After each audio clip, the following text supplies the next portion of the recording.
June 5 വരെ ശക്തമായ മഴ തുടരും. ഈ സാഹചര്യത്തിൽ ഡാമുകൾ തുറക്കുകയാണ്.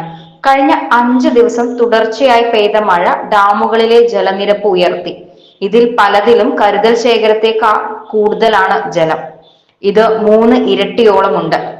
1500 ദശലക്ഷം യൂണിറ്റ് വൈദ്യുതി നിർമ്മാണത്തിനുള്ള ജലം എല്ലാ വർഷവും ശേഖരിക്കാറുണ്ട്. നിലവിൽ KCBക്ക് വീഴ്ച പറ്റിയതിനെ തുടർന്നാണ് ഇത്തരത്തിലൊരു പ്രതിസന്ധിക്ക് കാരണമായത്. മഴ കൂടിയതോടെ മഴക്കെടുതി രൂക്ഷമാവുകയാണ് കേരളത്തിൽ.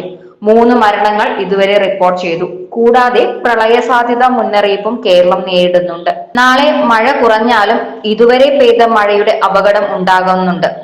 മാറി വരുന്ന കാലാവസ്ഥയോട് ഒതുങ്ങി ജീവിക്കുമ്പോൾ ജാഗ്രതാ നിർദ്ദേശങ്ങൾ പാലിക്കുകയാണ് ചെയ്യേണ്ടത്. ന്യൂനമർദ്ദം തീവ്ര ന്യൂനമർദ്ദമായതും പടിഞ്ഞാറൻ കാറ്റിന്റെ സാന്നിധ്യവും പ്രതികൂല സാഹചര്യമാണ്. ഇതിന്റെ തീവ്രത കുറയാനുള്ള സാധ്യതയും തള്ളിക്കളയാൻ കഴിയില്ല. കള്ളക്കടൽ പ്രതിഭാസവും പ്രതിസന്ധി സൃഷ്ടിക്കുകയാണ്. നദിയിലെ ജലനിരപ്പ് ഉയരുന്ന അവസ്ഥയുമുണ്ട്. സംസ്ഥാനത്ത് ദുരിതാശ്വാസ ക്യാമ്പുകൾ തുറന്നിട്ടുണ്ട്. പല ജില്ലകളിലും വെള്ളക്കെട്ട് രൂക്ഷമാണ്. കൃഷിനഷ്ടം, വീടിനു മുകളിൽ മരം വീണുണ്ടായ അപകടം തുടങ്ങി കേരളം മഴക്കെടുതി നേരിട്ടുകൊണ്ടിരിക്കുകയാണ്. അടുത്ത ദിവസങ്ങളിൽ പടിഞ്ഞാറൻ കാറ്റ് കേരളത്തിന് മുകളിൽ ശക്തമാകാൻ സാധ്യതയുണ്ട്.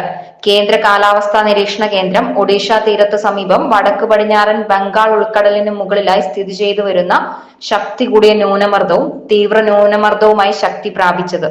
ഒഡീഷ തീരത്തിന് സമീപം വടക്ക് പടിഞ്ഞാറൻ ബംഗാൾ ഉൾക്കടലിന് മുകളിലായി സ്ഥിതി ചെയ്തു വരുന്ന ശക്തി കൂടിയ ന്യൂനമർദ്ദം തീവ്ര ന്യൂനമർദ്ദമായി ശക്തി പ്രാപിച്ചത് പശ്ചിമ ബംഗാൾ ബംഗ്ലാദേശ് തീരത്ത് സമീപമായി സ്ഥിതി ചെയ്യുന്നു. വടക്കു ഭാഗത്തേക്ക് നീങ്ങുന്ന തീവ്ര ന്യൂനമർദ്ദം അതിതീവ്ര ന്യൂനമർദ്ദമായി വീണ്ടും ശക്തി പ്രാപിച്ചു. ഉച്ചയ്ക്ക് ശേഷം സാഗർ ദ്വീപിനും ഗപ്പുപാറയ്ക്കുമിടയിൽ കരയിൽ പ്രവേശിക്കാൻ സാധ്യതയുണ്ടെന്ന് കേന്ദ്ര കാലാവസ്ഥാ വകുപ്പ് അറിയിച്ചിരുന്നു. തുടർച്ചയായി മഴ ലഭിക്കുന്ന മേഖലകളിൽ ഉരുൾപൊട്ടൽ, മണ്ണിടിച്ച്, വെള്ളപ്പൊക്ക സാധ്യതകൾ കണക്കിലെടുത്ത് അതീവ ജാഗ്രത വേണമെന്നും അധികൃതർ മുന്നറിയിപ്പ് നൽകുന്നു. കേരള, ലക്ഷദ്വീപ് തീരങ്ങളിൽ മത്സ്യബന്ധനത്തിന് വിലക്ക് ഏർപ്പെടുത്തി. കേരള തീരത്ത് കള്ളക്കടൽ മുന്നറിയിപ്പും നിലനിൽക്കുന്നു.